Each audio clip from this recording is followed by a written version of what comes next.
저는 오늘과 다음 주까지 차별 없는 복음이라는 제목으로 말씀을 나누고자 합니다.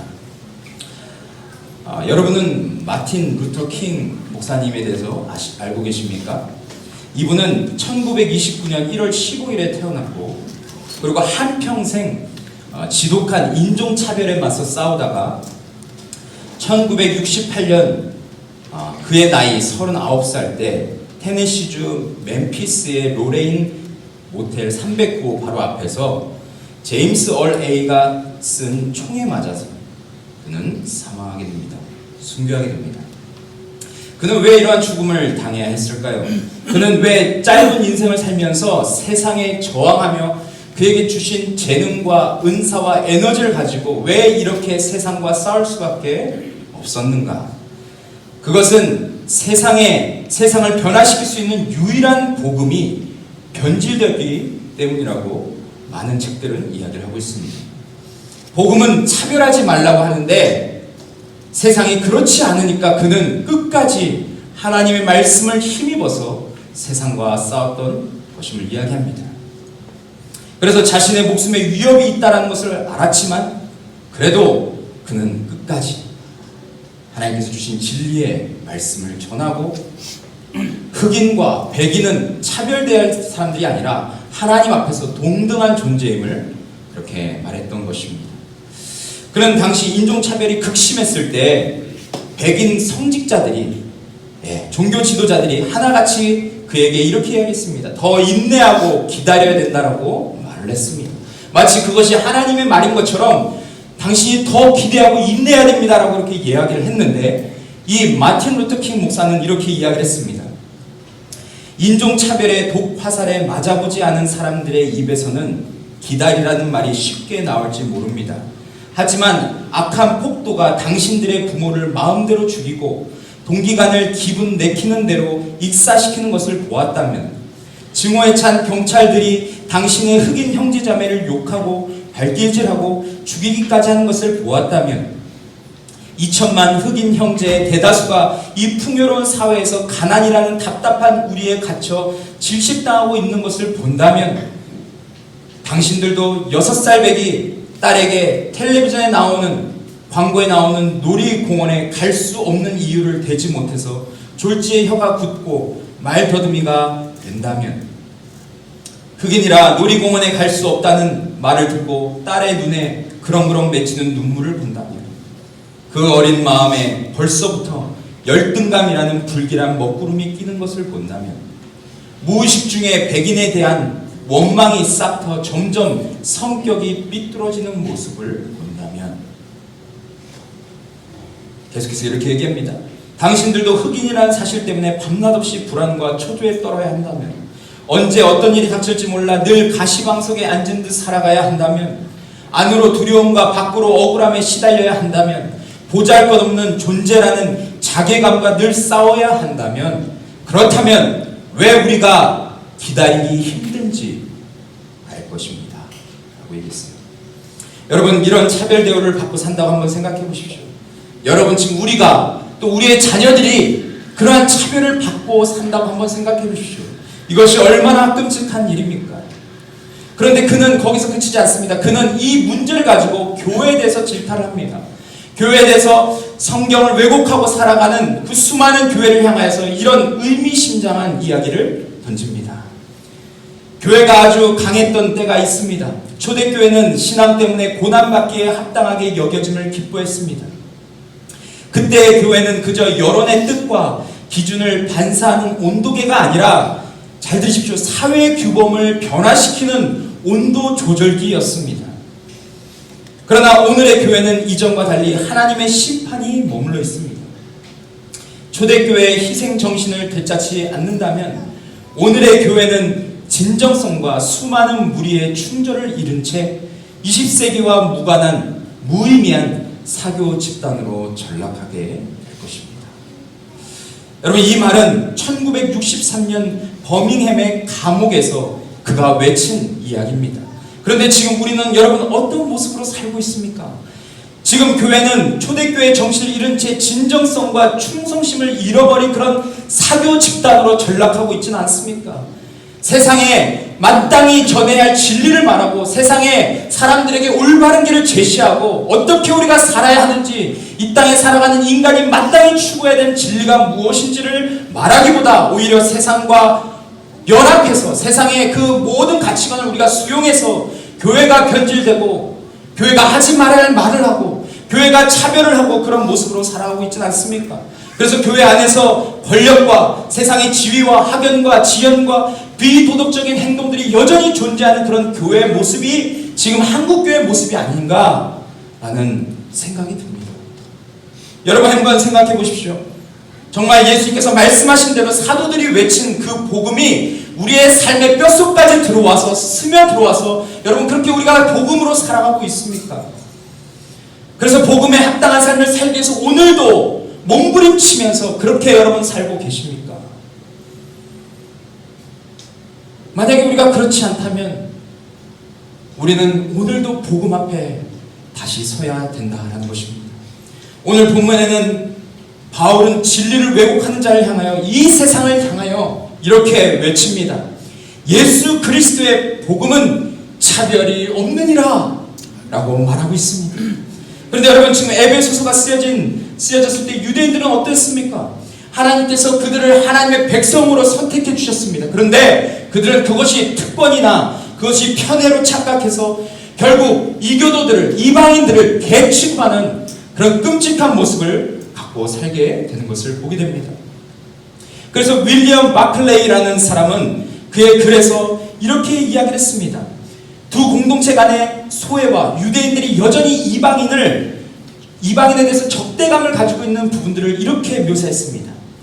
유대인은 이방인을 매우 경멸하였다. 유대인은 하나님께서 이방인들을 지옥불의 연료로 삼기 위하여 창조하셨다고 말하였다. 얼마나 끔찍한 얘기입니까? 또한 그들은 하나님께서 자신이 만든 모든 민족들 가운데 오직 이스라엘만을 사랑하신다고 말하였다. 심지어는 이방인의 산모가 산고로 고통받을 때 그녀를 도와주는 것도 율법에 어긋난다고 생각하였다. 왜냐하면 그것은 다른 이방인을 세상에 태어나게 하는 것이 되기 때문이다. 이렇게 얘기했습니다. 이렇게 유대인과 이방인은 함께 할 수 없는 그런 높은 장벽이 그들에게 존재했습니다. 이방인은 이러한 소외감을 가지고 소극적인 삶을 살아갈 수밖에 없었죠. 하지만 이런 그들에게 놀라운 소식이 전해집니다. 그것은 바로 14절과 16절에 말하고 있는데 원수된 자들이 십자가로 말미암아 그 모든 것에서 주님이 허무셨다라는 이야기였습니다. 여러분 그러면 에베소에 있는 이방인들 그들의 과거의 삶은 어땠습니까? 주님 오시기 전에 그들의 과거의 삶은 어땠습니까? 11절, 12절에 보면 분명하게 선포하고 있습니다. 우리 같이 한번 읽겠습니다. 시작. 그러므로 생각하라. 너희는 그때의 육체로는 이방인이요 손으로는 육체에 행한 할례를 받은 우리라 칭하는 자들로부터 할례를 받지 않은 우리라 칭함을 받는 자들이라. 그때에 너희는 그리스도 밖에 있었고 이스라엘 나라 밖의 사람이라. 약속의 언약들에 대하여는 외인이요 세상에서 소망이 없고 하나님도 없는 자들이. 아멘. 여러분 그렇게 지금 이야기하고 있지 않습니까? 이방인들은 그때 두 번이나 강조하십니다. 그때 너희들이 어떠했는가? 그리스도 밖에 있었고 여러분 그리스도 안에 있는 것과 밖에 있는 것은 완전히 다른 것입니다. 노아의 홍수 시대 때 그 노아의 방주 안에 탄 사람과 밖에 있는 사람은 완전히 다른 것이죠. 네. 그런데 이때 이방인들은 그리스도의 밖에 있었다라고 이야기를 하고 있고 약속에 대해서 하나님이 그 구약에서 그 이스라엘 백성들을 통해서 그 베푸시겠다는 놀라운 축복 그 약속에 대해서는 받을 수 없는 자였음을 말하고 있습니다. 또 세상에 대해서는 소망이 없고 하나님도 없는 자였다. 하나님이 함께 하셔야 인간은 가장 큰 은혜를 누리며 이 땅에 인간다운 모습으로 살 수 있었는데 하나님이 없는 자들이었다라고 말하고 있습니다. 그렇죠. 어찌 보면 인종차별을 받았던 사람들보다 더 끔찍한 모습이 아니겠습니까? 그런데 예수님께서 이 땅에 가지고 오신 그 하나님 나라도 볼 수도 없고 여전히 죄와 사망의 권세 아래에서 신음하고 아파하고 여전히 고통 가운데 있어야 하는 그 이방인들에게 바울은 어마어마한 소식이 전해졌음을 선포하고 있습니다. 그것을 어디서 말하고 있냐면 바로 13절에서 말하고 있습니다. 무엇을 말하고 있습니까? 이전과 이후는 완전히 달랐는데 우리 같이 한번 승리의 함성을 외치듯이 우리 큰 목소리로 함께 읽어보겠습니다. 시작. 이제는 전에 멀리 있던 너희가 그리스도 예수 안에서 그리스도의 피로 가까워졌느니라. 아까는 그때 너희가 이러한 삶을 살았지만 이제는 이라고 바울은 강력하게 외칩니다.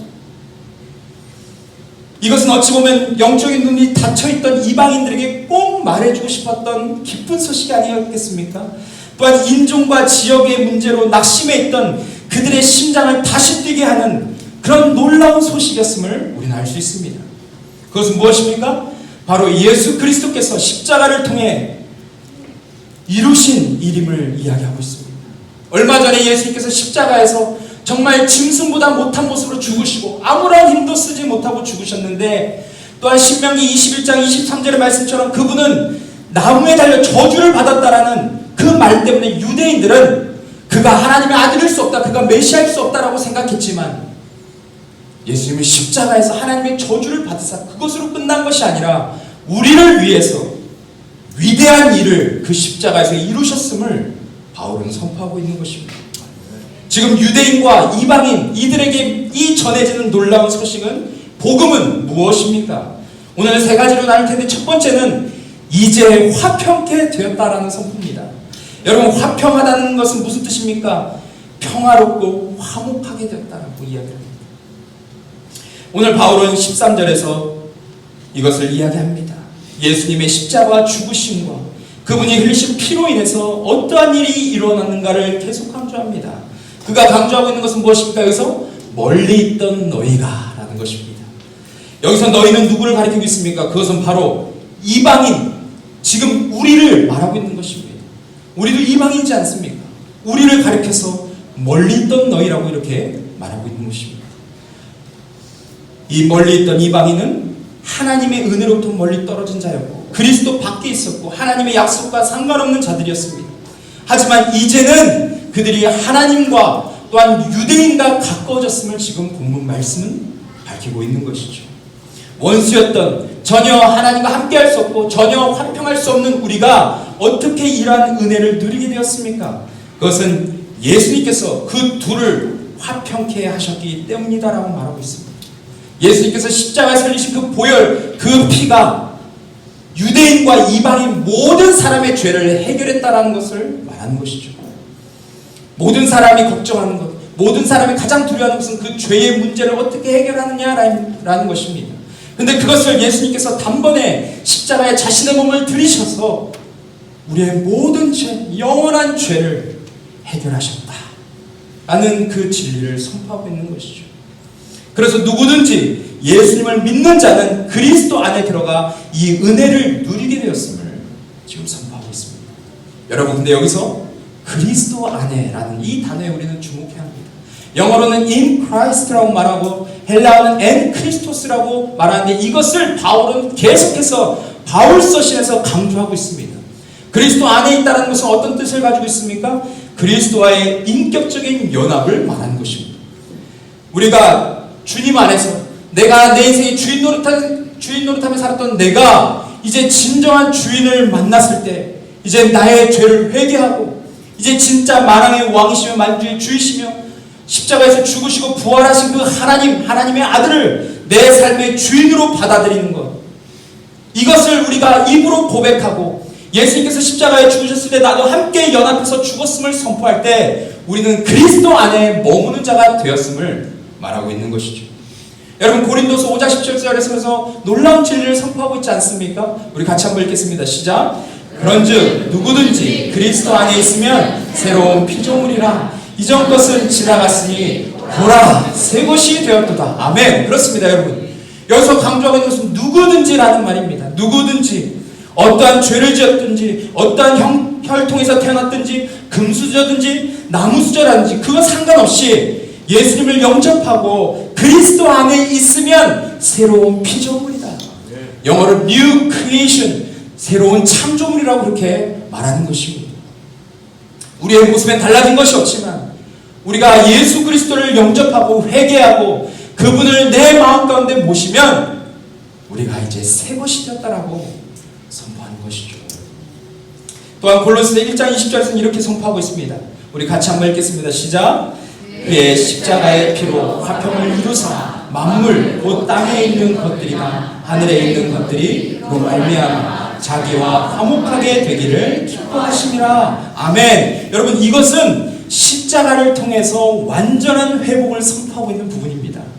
예수님 때문에, 예수님을 인해서 그분의 십자가로 말미암아 우리에게 일어난 놀라운 회복이 있는데, 그것은 하나님과 죄인과의 관계가 회복이 되었음을 이야기합니다.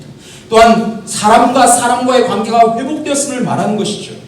또한 사람과 자연, 우리가 정말 창세기에서 죄를 지었을 때 내가 하나님처럼 되려고 선악과를 따먹었을 때 그때 하나님과의 관계가 깨지고 인간과의 관계가 깨지고 또 자연과의 관계가 깨집니다. 근데 그것을 예수 그리스도를 통해서 완전히 회복시키겠다라는 것을 선포하는 것입니다.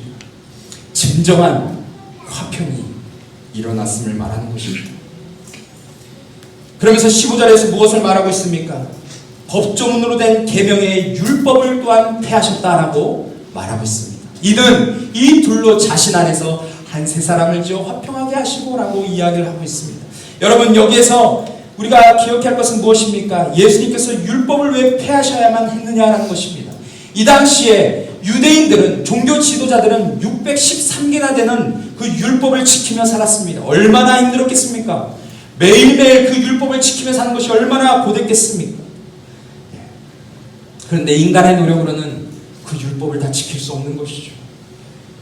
그래서 예수님은 십자가를 통해서 우리의 모든 것을 다 짊어지시고 이 율법까지도 폐하셨음을 선포하고 있는 것입니다.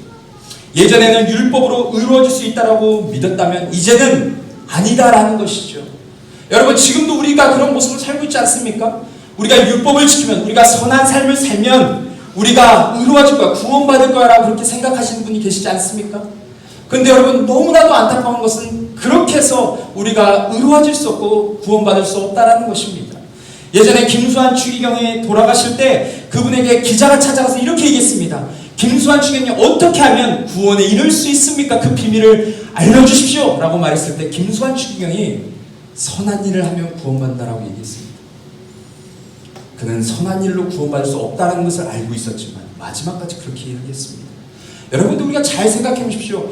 여러분, 하나님은 우리를 구원하시기 위해서 사랑하는 아들을 십자가에 못 박아서 죽였습니다. 그런데 우리가 선한 일을 한다고 우리가 구원받을 수 있겠습니까? 그러면 제가 질문 드리겠습니다. 얼마나 많은 선한 일을 하면 우리가 그만한 경지에 이를 수 있습니까? 우리가 선한 일을 얼마나 하면 그 구원의 경지에 이를 수 있겠습니까? 그럴 수 없는 것입니다. 그래서 하나님은 우리 스스로 구원받을 수 없으니까 이 땅에 하나님이 가장 사랑하시는 아들을 이 땅에 내려보내실 수밖에 없었고, 그 예수 그리스도를 통해서 우리를 새롭게 하셨음을, 우리를 의롭게 하셨음을, 우리를 구원하셨음을 성경은 계속해서 말하고 있는 것이죠. 우리 로마서 8장 1, 2절 우리 같이 한번 읽어보겠습니다. 시작.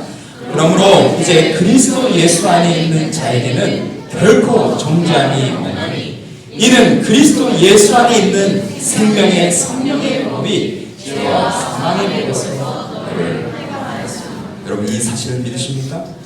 아멘. 그래서 바울은 예수님을 믿고 그리스도 안에 있는 자에게 일어난 이 놀라운 축복을 담대하게 선포할 수밖에 없었습니다. 여러분, 지금 우리가 이곳에서 진정으로 예배드릴 수 있는 이유가 무엇입니까? 우리가 죄와 사망의 법에 눌려있던 우리가, 그 권세에 있던 우리가 이제는 자유함을 누리고 이렇게 하나님 앞에 나와서 전심으로 예배할 수 있는 이유가 무엇입니까? 또한 이 세상은 여전히 악과 고난이 난무하지만 이런 세상 가운데서도 우리가 오직 소망을 가지고 부활 생명을 가지고 살아갈 수 있는 이유가 무엇입니까? 그것은 예수 그리스도께서 이미 모든 것을 십자가에서 또한 부활로 다 이루어 놓으셨기 때문에 우리는 이 땅 가운데서 온전한 그리스도인으로 살아갈 수 있다는 것입니다. 그래서 이 예수 그리스도의 복음을 깨달은 자들은 어떻게 살까요? 그들은 차별 없는 삶을 살게 됩니다. 또한 이제는 하나님과의 관계가 온전히 회복된 자로서 또한 사람과 온전한 화평의 관계를 유지하며 그렇게 살아가게 되는 것이죠. 두 번째로 이 바울이 말한 복음에는 어떤 진리가 담겨져 있습니까? 이제 진정한 교회가 탄생했다라는 것을 이야기합니다. 여러분, 오늘 바울은 15절 후반절에서 무엇을 말하고 있습니까? 우리 다시 한번 15절 같이 읽겠습니다. 시작. 법조문으로 된 계명의 율법을 폐하셨으니 이는 이 둘로 자기 안에서 한 세 사람을 지어 화평하게 하시고. 아멘. 그렇습니다. 여기에서 세 사람은 누구를 가리키는 것일까요? 세 사람은 바로 그리스도 안에서 둘이 하나가 된 그런 공동체를 지금 말하고 있습니다. 다시 말해서 예수님을 통해서 각 개인이 그리스도의 몸이 되었다라는 이 놀라운 비밀을 말하고 있는 것입니다. 예수님이 머리가 되시고 우리는 그 몸이 돼서 하나로 이제 살아가게 되었음을 이야기하고 있어요. 이것이 바로 에베소서 말하는 교회의 비밀, 교회의 신비라고 말합니다. 그러니까 우리 각 사람이 여러분 얼마나 존귀한 자입니까? 그리스도의 몸된 존재고 또 머리 대신 주님의 영광을 위해서 살아가는 자라면 우리 각 사람이 여러분 얼마나 소중하고 귀한 사람인가 하는 것입니다. 그런데 여러분 그리스도의 몸된 형제 자매에게 우리가 함부로 대할 수 있겠습니까? 내가 가진 힘과 세상의 권력으로 사람들을 정죄하고 판단할 수 있겠습니까? 내가 그 사람보다 더 낫다는 이유로, 더 잘났다는 이유로, 더 많은 것을 안다는 이유로 차별하고 상처를 줄 수 있겠습니까? 아니요, 그럴 수 없는 것이죠. 그럴 수 없습니다. 주님 안에서 한 몸 된 가족에겐 이러한 것은 있을 수가 없는 일입니다. 여러분 한번 생각해 보십시오. 어떤 사람이 내 손이 좀 못생겼다고 그 손을 자르겠습니까? 어떤 사람이 내 다리가 좀 너무 볼품없다고 집에다 다리를 놓고 다니겠습니까? 그럴 수 없는 것입니다. 우리의 몸 전체가 우리에게 너무나도 소중한 것이죠. 그래서 여러분 우리가 그것을 어떻게 알 수 있냐면 우리의 손에 만약에 누가 바늘로 콕 찌른다고 생각해 보십시오. 만약에 칼로 살짝 베었다고 생각해 보십시오. 어떻게 합니까? 모든 신경과 모든 몸이 그 손가락에 집중합니다. 그리고 그것이 빨리 낫기를 바라죠. 여러분 그것이 우리의 몸 아니겠습니까? 이것이 바로 살아있는 몸입니다. 다시 말하면 유기체입니다. 근데 여러분 우리 교회가 그런 것이라는 거죠. 예수 그리스도가 머리시고 목사가 머리가 아니라 우리 여기 있는 성도님들이 머리가 아니라 예수 그리스도가 머리시고 우리가 그 몸이 된다는 것입니다. 그래서 주님께서 말씀하신 대로 우리는 함께 협력하여 살아가야 되는 사람들이다라는 거예요. 그럼 여러분 우리가 얼마나 귀한 사람들입니까? 여러분 옆에 있는 분들이 좀 생긴 것은 다르고 좀 사는 것은 다르고 좀 가진 것이 다르지만 우리 각 사람이 이러한 관점으로 보면 얼마나 귀한 사람인가 라는 것입니다. 그래서 바울은 골로새서 3장 10절 11절에서 이렇게 이야기하고 있습니다. 우리 같이 한번 믿음을 다해서 읽어보겠습니다. 시작. 새 사람을 입었으니 이는 자기를 창조하신 이의 형상을 따라 지식에까지 새롭게 하심을 입은 자니라. 거기에는 헬라인이나 유대인이나 헬레파나 우할레파나 야만인이나 스구디아인이나 종이나 자유인이나 차별이 있을 수 없나니 오직 그리스도는 만유시요 만유 안에 계시라. 아멘. 그렇습니다.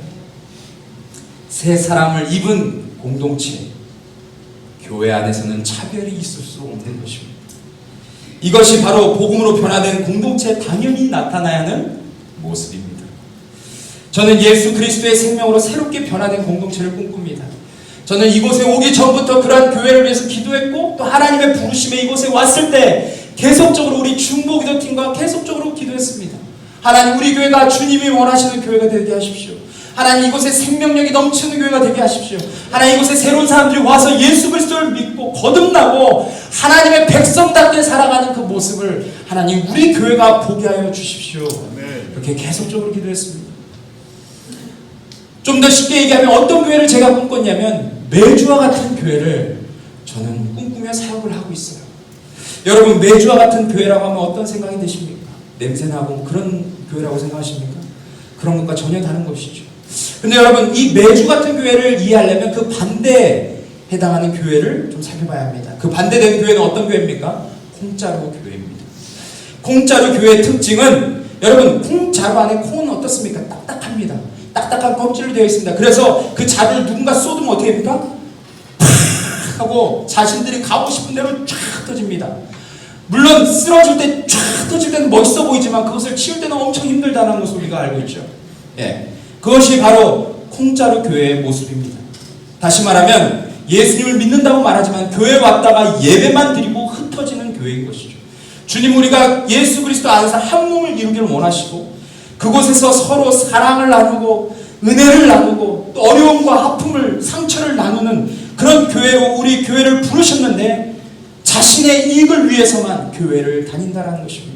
바쁘다는 이유로, 사람으로 인한 스트레스가 많다는 이유로, 또 교회에 대해서 자세히 알고 싶지 않다는 이유로 그렇게 신앙생활하는 사람들이 얼마나 많이 있습니까?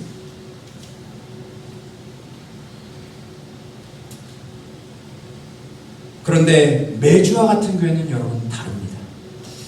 여러분, 매주를 어떻게 만드는지 아십니까? 저는 뭐 요리사가 아니라서 잘 모르지만 크게 두 가지로 볼 수 있는데, 첫째 과정은 콩을 골라냅니다. 싱싱한 콩을 분리하죠. 상태가 좋지 않은 콩과 썩은 콩은 어떻게 합니까? 분리해서 버립니다. 그리고 싱싱한 콩을 가지고 매주를 만듭니다. 그리고 두 번째 과정은 어떻습니까? 뜨거운 물에 그 싱싱한 콩을 넣고 팔팔 끓입니다. 그래서 그 콩에 있는 그 딱딱한 껍질이 이 뜨거운 물로 인해서 불려져 가지고 그 껍질이 다 사라지게 되죠. 그 다음에 어떻게 합니까? 그 안에 있는 내용물을 가지고 그것을 짓이겨서 뭉치게 해서 매주를 만드는 것을 보게 됩니다. 물론 더 많은 과정들이 있지만 생략하고 중요한 이 두 개의 과정을 우리가 좀 잘 기억했으면 좋겠습니다. 그런데 여러분, 이 과정이 교회도 필요하다라는 것입니다. 먼저는 교회 안에 어떤 모습이 있어야 합니까? 싱싱한 콩을 분리하는 것처럼 예수 생명으로 거듭난 사람들이 건강한 교회를 이룰 수 있다는 것입니다. 그러니까 예수님을 믿은 기존에 있던 성도님들이나 이제 새로 와서 신앙생활 하시는 분들이나 예수 그리스도를 믿고 예수 그리스도와의 인격적인 만남을 갖고 신앙생활을 출발할 때 그 교회는 건강한 교회가 될 수 있다는 것이죠. 두 번째는 무엇입니까? 콩을 뜨거운 물에 넣어서 껍질이 벗겨진 것은 우리의 병든 자아가 나를 외치며 살았던 그 모든 그 자아가 깨져야 된다는 것을 말하고 있습니다. 내 생각과 내 감정과 내 경험과 내 전통을 강조하는 그런 나의 자아, 나의 의를 주장하는 그 삶이 완전히 깨지고 이제는 내 삶의 진정한 주인이 내 안에 들어오실 때 우리는 진정으로 연합된 삶을 살아갈 수 있다는 것을 말하고 있습니다. 때때로 뭉쳐지는 과정이 쉽지 않습니다. 서로 상처를 주기도 하고 갈등과 싸움이 일어나기도 합니다. 누군가는 낙심하고 누군가는 쓰러져서 도움이 필요한 사람도 있습니다. 하지만 복음을 붙들고 생명 되신 예수님을 끝까지 의지하며 나아가는 공동체는 어느새 그 공동체에서는 구수한 냄새가 나는 매주가 되어 있을 것입니다. 주님의 사랑으로 버무려진 사랑의 냄새가 가득한 그런 생명의 공동체가 될 것입니다. 저는 이러한 공동체를 주님께서 기뻐하시리라 믿습니다. 구원받은 성도들이 함께 한 몸을 이루고 성장해가는 교회가 있다면, 우리가 함께 연합해서 손을 잡고 함께 주님이 기뻐하시는 모습대로 우리가 자라갈 수 있다면 여러분, 그것이 얼마나 교회에게 일어난 큰 영광인가 라는 것입니다.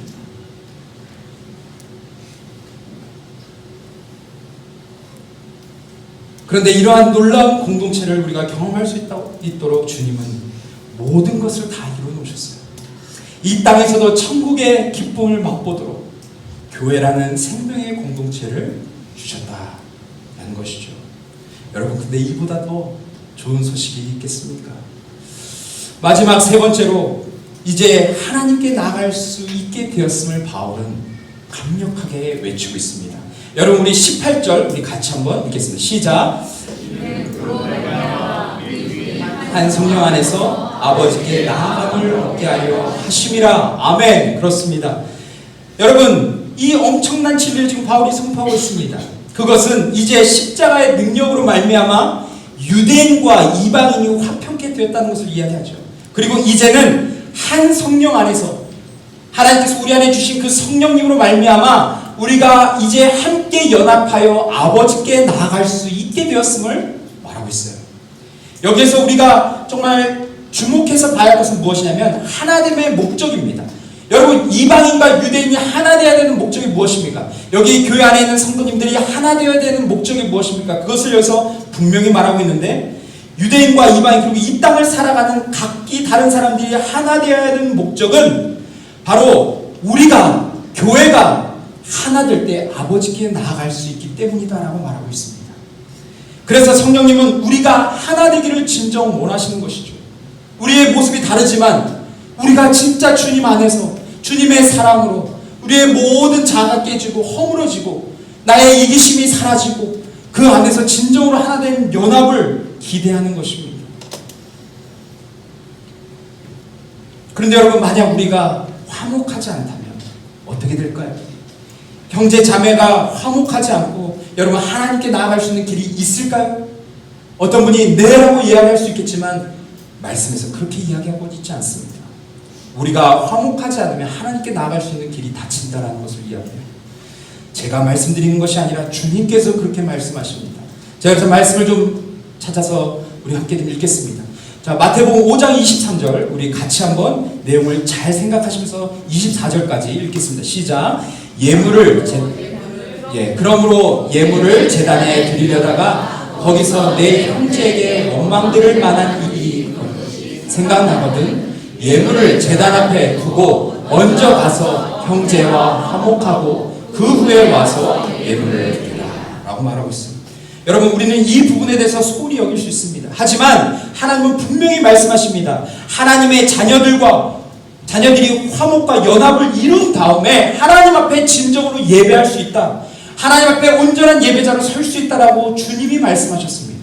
또한 히브리 기자는 무엇을 얘기하고 있습니까? 우리 같이 한번 읽겠습니다. 시작. 모든 사람과 더불어 화평함과 거룩함을 따르라. 이것이 없이는 아무도 주를 보지 못하리라. 여러분, 여기서 더 무서운 말을 하고 있습니다. 모든 사람과 더불어 화평함과 거룩함을 따르라. 만약에 그러지 않으면 우리가 주를 볼 수 없다라고 이야기합니다. 너무 무서운 말 아니겠습니까? 또한 이 말씀에 의하면 우리가 누군가를 미워하고 마음에 쓴뿌리를 가지고 있으면 결국 피해를 누가 보게 됩니까? 1차적인 피해는 바로 내가 보게 되는 것입니다. 그래서 하나님은 우리에게 말씀을 통해서 이야기하시는 것이죠. 하나님의 사랑으로, 그 십자가의 사랑으로 영혼을 품고 우리가 사랑의 공동체를 이루어가야 된다라고 말씀하시는 것입니다. 혹시 이곳에 계신 성도님 중에 다른 지체들과 화목하지 못한 분이 계십니까? 가족 구성원과 또 교회 안에서 또 일터에서 사랑하지 못하는 그런 사람들이 있어서 괴로워하는 분들이 계시지는 않습니까? 그래서 예배로 들어가는 그 길과 문이 보이지 않는 분들이 계시지 않습니까? 그렇다면 여러분, 이 부분이 해결해야 될 줄 믿습니다. 그럼 어떻게 우리는 이러한 사랑을 실천할 수 있습니까? 어찌 원수 같은 자들, 내게 스트레스는 아픔을 준 자들, 또 내게 사기를 치고 또한 이간질을 시켜서 관계를 깨뜨린 자들을 어떻게 우리가 사랑할 수 있을까요? 우리는 절대 사랑할 수 없습니다. 내게서는 우리 죄인인 우리의 마음에서는 그러한 사랑이 흘러나올 수 없는 것이죠. 그래서 주님은 우리에게 말씀하십니다. 너의 눈을 십자가로 향하게 하라고 말씀하십니다. 십자가를 바라보라고 말씀하시죠. 로마서 5장 6절과 8절과 10절에서 이야기한 것처럼 내가 연약할 때, 내가 아직 원수 되었을 때, 내가 하나님과 원수였을 때 나를 사랑하사 하나님 우리를 위해서 그리스도를 십자가에 주셨다라고 말하고 있습니다. 이것은 무엇을 말하고 있습니까? 우리가 사랑받을 자격이 전혀 없을 때 하나님께서 아들을 십자가에 내어주셔서 우리의 모든 인생을 바꾸시고 이제 하나님께서 주신 그 축복을 누리게 하셨다라고 말하고 있습니다. 나조차도 내가 너무나도 싫을 때 그때 하나님은 우리를 먼저 사랑하셨다라고 이야기하고 있습니다. 여러분, 이 은혜로, 이 십자가의 사랑으로 충만한 사람들이 어찌 다른 사람을 용서하지 못하고 용납하지 못할 수 있겠습니까? 주님은 우리를 사랑하실 때 끝까지 사랑하셨다고 말합니다.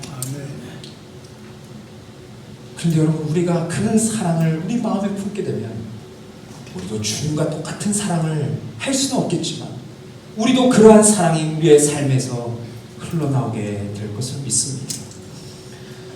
저는 우리 모두가 사랑으로 하나 되고 화평한 관계로 다시 세워져서 하나님이 기뻐하시는 그 예배자로 우리가 함께 나아갈 수 있기를 원합니다.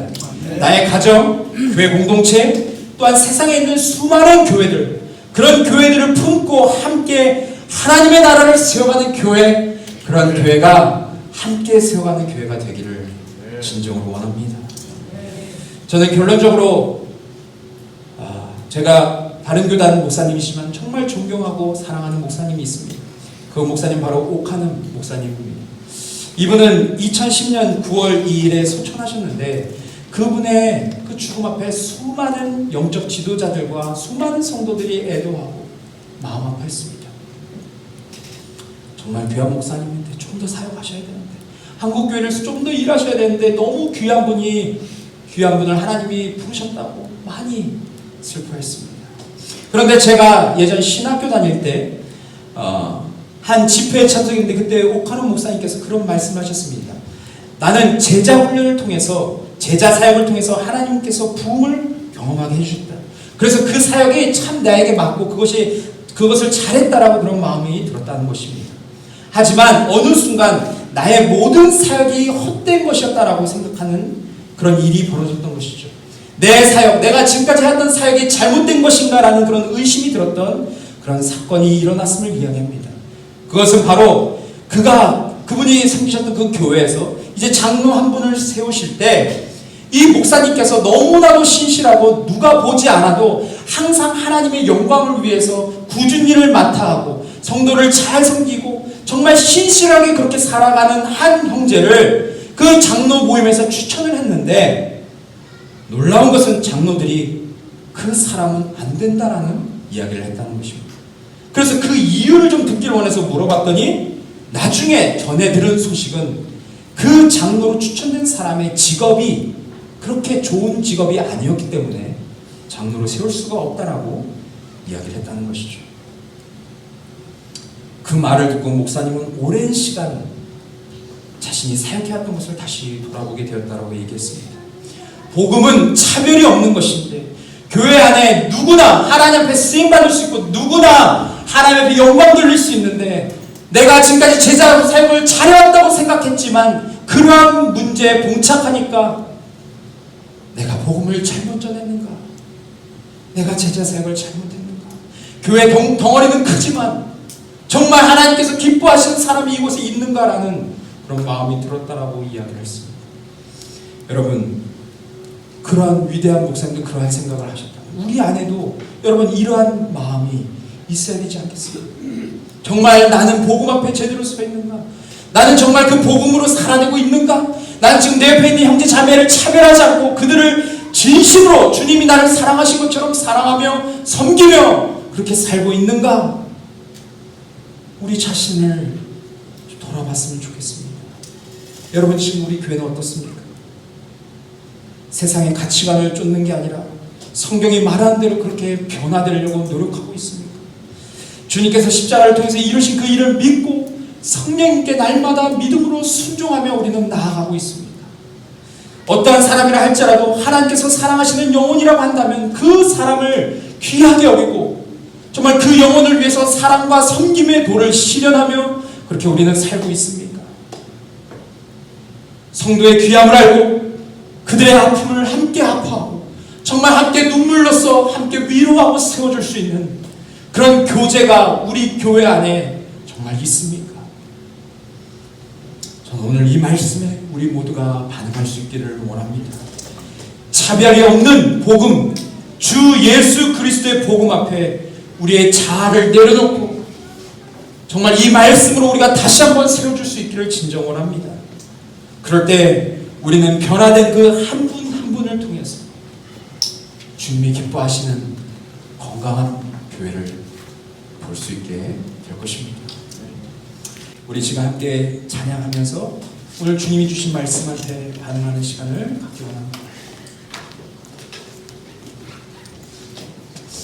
제가 마음이 힘들 때마다 자주 부르는 찬양입니다. 마음이 상한 자를 고치시는 주님, 하늘의 아버지, 날 주관하옵소서. 주의 길로 인도하사 자유케 하소서. 새 일을 행하사 부흥케 하소서. 이 간절한 찬양의 가사가 우리의 고백이 되기를 진정 원합니다. 우리 함께 찬양하겠습니다. 마음이 상한 자를 고치시는 주님, 하늘의 아버지 날 충만하소서. 주의 길로 인도하사 자유케 하소서. 새 일을 행하사 부흥케 하소서. 의의 줄이고 목이 마르니 성령의 길을 끄소서.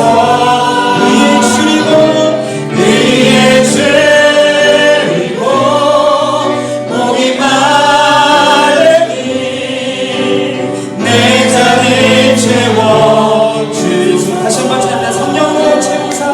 아멘.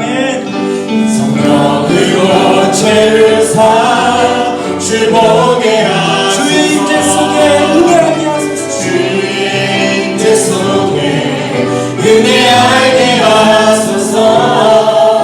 주 뜻대로 살아가리 세상 끝날까지. 나를 빚으시고 새날 열어주소서. 의의 줄이고 목이 마르니 성령의 길을 끄소서. 의의 줄이고 목이 마르니 내 잔을 채워주소서.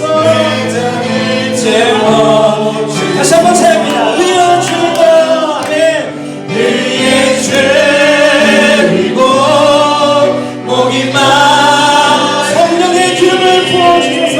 성령의 길을 부소서. 의의 줄이고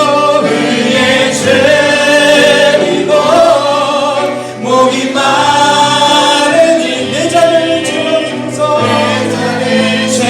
다시 한번 전심으로 찬양합니다. 우리 손 들고 찬양합니다. 의의 줄이고 목이 마르니 성령의 길을 끄소서. 의의 줄이고 목이 마르니 내 잔을 채워주소. 존귀한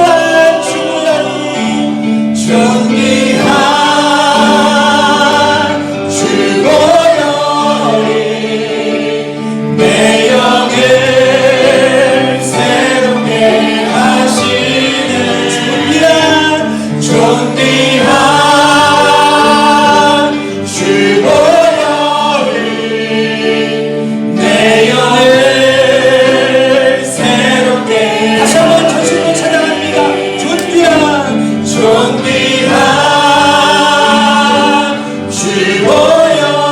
내 영을 새롭게 하십니다. 내 영을 새롭게 하시네. 존귀한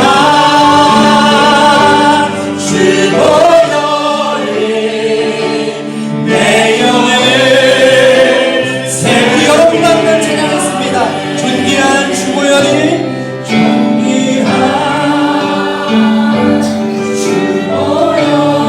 내 영을 새롭게 하십니다.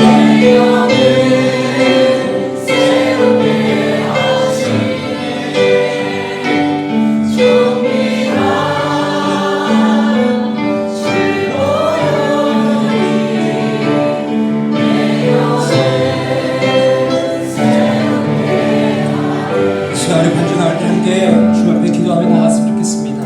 이 시간은 하나님의 말씀에, 거룩하신 하나님의 말씀에, 생명의 말씀에 우리의 마음을 다하여 반응하는 시간입니다. 우리 시간 함께 기도하기 원하는 것은, 하나님, 정말 죄 덩어리고 존재적인 죄이고 죄 장아찌인 나의 삶 가운데 하나님께서 예수 그리스도를 통하여서 이제는 완전히 다른 삶으로 우리를 변화시켜 주셨음을 감사합니다. 하나님께서 우리를 새로운 존재로 만들어 주시고 이제는 하나님의 백성으로 하나님의 거룩한 사역을 위하여 하나님께서 우리를 부르셨는데, 하나님, 여전히 내 삶의 변화가 일어나지 않고 여전히 내 자아가 깨지지 않고 여전히 내가 살아있어서 하나님의 은혜를 우리가 느끼지 못하고 하나님의 거룩한 도구로 쓰임받고 있지 못하다면, 하나님 우리를 불쌍히 여기시고 우리를 긍휼히 여기사 다시 한번 하나님이 원하시는 그런 도구로 하나님의 거룩한 등불로 살아갈 수 있도록 하나님 우리를 인도하여 주시옵소서. 우리 그렇게 주님의 말씀에 반응하며 함께 나아가겠습니다. 아버지 감사합니다. 주님, 오늘 귀한 자를 통하여서 하나님 오늘 예수 그리스도의 십자가의